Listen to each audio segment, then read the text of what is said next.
Dans sa très longue réponse à propos de la question débattue en communauté, peut-on ou non manger des viandes d'animaux abattus dans les temples, Paul avait répondu d'abord par un principe de foi. Les dieux n'existent pas, il est donc loisible de consommer ces viandes sans aucun scrupule. À quoi il ajoutait un principe de charité. Puisque certains frères gardent une conscience tracassée sur ce sujet, il vaut mieux s'abstenir pour ne pas les scandaliser. Donc, liberté totale, mais qui se limite pour sauver la fraternité.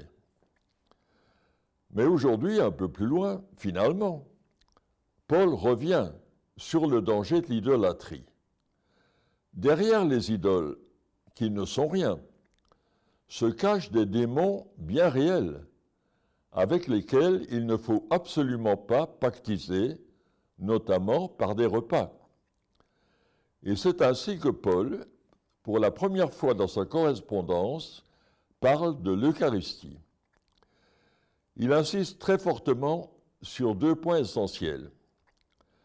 Quand nous partageons la coupe et le pain, nous communions au corps et au sang du Christ. Cette communion est totalement réelle.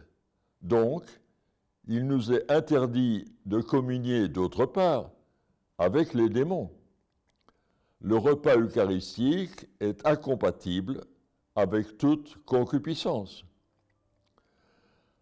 Ensuite, Paul insiste sur l'unité effectuée par l'Eucharistie.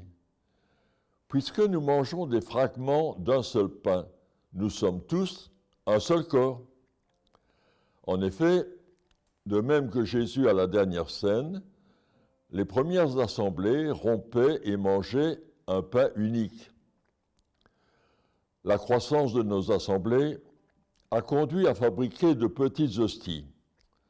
C'est plus pratique, dit-on. Mais il est sans doute très dommage que nous perdions ainsi le signe d'un pain dont chacun mange un fragment.